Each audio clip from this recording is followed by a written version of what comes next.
கன்னியாகுமரி மாவட்டத்தில் ட்ரெண்டிங்காக இருக்கக்கூடியது இந்த நோவாஸ் ஆர்க் பீச் தான்.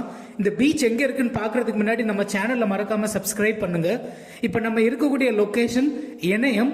இது எங்கே இருக்குன்னா நாகர்கோயிலிருந்து தேங்காய்பட்டினம் போகக்கூடிய வழியில் இருக்கு. பஸ்லையும் நீங்கள் இந்த லொக்கேஷன் வந்துக்கலாம். இந்த பஸ் ஸ்டாப் பார்த்தீங்கன்னா இணையம் ஹெலன் நகர், அதான் இந்த பஸ் ஸ்டாப்போட நேம். கரெக்டாக நீங்கள் அங்கே இறங்கிட்டீங்கன்னா இந்த பேனர் இருக்கும், இதுக்குள்ளோடி நீங்கள் நடந்து வந்துடலாம். பீச்சுக்கு போகிறதுக்கு சின்னதாக காங்கிரீட்டில் ஒரு வழி ரெடி பண்ணியிருக்காங்க. அதில் நம்ம போய்க்கலாம். பாதி தூரம் இந்த காங்கிரீட் இருக்குது, அதுக்கப்புறம் மண்ணாக தான் இருக்கும். பைக்கு கார்னாலும் உள்ளே போய்க்கலாம். இப்போதைக்கு அவங்க எந்த என்ட்ரன்ஸ் ஃபீஸும் சார்ஜ் பண்ணல. பைக்கும் காரும் நம்ம உள்ள பார்க் பண்ணிக்கிற ஃபெசிலிட்டி இருக்கு. நம்ம இறங்கி உள்ள போன உடனே இங்க இருந்து அந்த போட் அப்பியரன்ஸ் ரொம்ப நல்லா இருக்கும். ஏன்னா அது வந்து ஹைட்ல வச்சிருக்காங்க, கீழே வந்து கடல் இருக்கு. நம்ம இங்க இருந்து அந்த வியூ பார்க்கறதுக்கே ரொம்ப நல்லா இருக்கும். இப்போ தான் நிறைய டூரிஸ்ட் வர ஆரம்பிச்சிருக்காங்க. இதுக்கு முன்னாடி பார்த்தீங்கன்னா இந்த ஊருக்கு பக்கத்தில் இருக்கிறவங்க தான் கூடுதலும் இங்கே வருவாங்க. சண்டே நீங்கள் வந்தீங்கன்னா நிறைய ஃபேமிலிஸ் இங்கே வந்து என்ஜாய் பண்ணிட்டு போவாங்க. இங்கே கிட்டத்தட்ட நீங்கள் வந்தீங்கன்னா 1 hour ஸ்பெண்ட் பண்ணலாம் ஃப்ரீயாக. நல்ல அழகாக இருக்கும். நம்ம இந்த போட்டு கிட்ட போய் இப்போ பார்க்கலாம் அந்த அப்பியரன்ஸ் எப்படி இருக்குது, அது எந்த மாதிரி கன்ஸ்ட்ரக்ட் பண்ணி வச்சுருக்காங்கன்னு சொல்லிட்டு. பார்க்கிங் பிளேஸ்ல இருந்து இங்க வரைக்கும் பாத்தீங்கன்னா ஃபுல்லுமே கடல் மண்ணு தான். அதுல தான் நம்ம நடந்து வர்றோம்.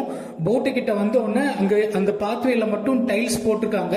செப்பல் எல்லாம் நம்ம இங்க கலத்தி போட்டுட்டு தான் நம்ம உள்ள போக வேண்டியது இருக்கும். உள்ள போறதுமே பாத்தீங்கன்னா 2 சைடுமே உடன் ஃபென்ஸ் வச்சிருக்காங்க. பாக்குறதுக்கு ரொம்ப அழகா இருக்கு. நம்ம இது வழியா உள்ள ஏறி போலாம். இந்த நோவாஸ் ஆர்க் பாத்தீங்கன்னா 2 ரிலீஜியன்ல இதை பத்தி பேசுறாங்க. உங்களுக்கு அந்த ஹிஸ்டரி தெரிஞ்சிச்சுன்னா மறக்காம நமக்கு கமெண்ட் பண்ணுங்க. இது வழியா உள்ள போய் நம்ம இந்த வியூ எப்படி இருக்குங்கிறத பார்க்கலாம். போட்டோட கலர் பாத்தீங்கன்னா அப்படியே அந்த மர கலர்லயே கொடுத்துருக்காங்க. பார்க்கறதுக்கு நேச்சுரல் போட் மாதிரியே இருக்கும். நம்ம டூரிஸ்ட் எல்லாம் பாத்தீங்கன்னா ஈவினிங் ஒரு 5 o'clock ஆகும்போது நிறைய வருவாங்க. நம்ம இந்த போட்டோட எண்டில் போய் நின்று நம்ம கடல்ல பார்க்கும்போது கடலுக்குள்ளாடி போனக்கூடிய ஃபீல் நமக்கு இருக்கும். அதான் இங்க உள்ள நல்ல ஒரு அட்ராக்ஷன் நமக்கு. இந்த கேபினுக்குள்ள நமக்கு போக முடியல, ஏன்னா அதை க்ளோஸ் பண்ணி வச்சிருக்காங்க. அதனால நம்ம இதை ஃபுல்லுமே சுத்தி பார்த்துட்டு இங்க இருந்து அப்படியே நம்ம கீழே இறங்கி பீச்சுக்கு போயிடலாம். பீச்சில் இருந்தும் நம்ம அந்த போட்டை பார்க்கும்போது வியூ எப்படி இருக்குங்கிறதையும் பார்க்கலாம். இந்த லொக்கேஷனுக்கு நாங்கள் ஆஃப்டர்நூனே ரீச் ஆயிட்டோம். ஆனால் ஈவினிங் ஒரு 4 o'clock ஆகும்போது நிறைய டூரிஸ்ட் வருவாங்க. இப்போ தான் வர ஆரம்பிச்சிருக்காங்க. இந்த பீச்சில் பார்த்தீங்கன்னா 2 பெரிய ராக் இருக்கு. ஒரு ராக்குக்கு மேலே தான் இந்த போட் வியூ வச்சிருக்காங்க. அதனால தான் இது பார்க்கறதுக்கே ரொம்ப நேச்சுரலாக இருக்கும். இந்த ராக்கு மேலே நிற்கிறது கொஞ்சம் சேஃப் தான், ஏன்னா இது கடல்ல இருந்து கொஞ்சம் வெளியே தள்ளி தான் இருக்கு. அதுவும் இல்லாமல் இது போட்டோ ஷூட்டுக்கெல்லாம் எடுக்கிறதுக்கு ஒரு நல்ல ஸ்பாட். இதில் நிறைய பேர் வந்து நிற்கிறாங்க இங்கே போட்டோ ஷூட்டுக்காண்டி. இன்னொரு ராக் இருக்கு, நம்ம அதை தான் இப்போ பார்க்க போகிறோம். இந்த பிளேஸ்ல இருந்து நம்ம அந்த ராக்குக்கு தான் போறோம். 2மே பக்கத்துல தான் இருக்கு. ஆனா அந்த செகண்ட் ராக் நம்ம போறது பாத்தீங்கன்னா கடலோட எண்டில் இருக்கு. நம்ம அங்க நிக்கிறது அவ்வளோ சேஃப் கிடையாது.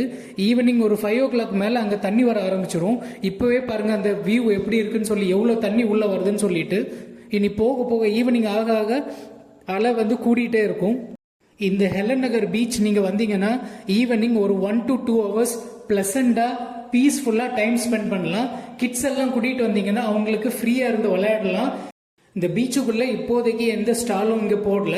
வெளியில இருக்கு இந்த பஸ் ஸ்டாப்புக்கு பக்கத்துல பாத்தீங்கன்னா அங்க ஒரு ஷாப் இருக்கு. நம்ம இங்க நேரத்தை நம்ம இந்த வியூ எல்லாம் பார்த்துட்டோம்னா இங்க இருந்து பக்கத்துல நம்ம டிராவல் பண்ணி போகலாம். அதான் தேங்காய்பட்டினம் பீச். அங்க வந்து பீச்சும் இருக்கு, ஹார்பரும் இருக்கு. அதுவும் ஒரு நல்ல லொகேஷன். அந்த பீச்சுமே ரொம்ப நல்லா இருக்கும். இங்க இருந்து ஒரு 5 kilometers நம்ம அங்க ரீச் பண்ணிடலாம். நீங்க வந்தீங்கன்னா இந்த 2 ஸ்பாட்டுக்குமே போகலாம். நாங்களும் இங்க இருந்து தேங்காய்பட்டினம் பீச் தான் போறோம். நெக்ஸ்ட் வீடியோல நான் இந்த தேங்காய்பட்டினம் பீச்சும் அங்க உள்ள ஹார்பர் வியூஸையும் போடுறேன். மறக்காம நம்ம சேனலை சப்ஸ்கிரைப் பண்ணுங்க. அடுத்த வீடியோல நம்ம சந்திக்கலாம்.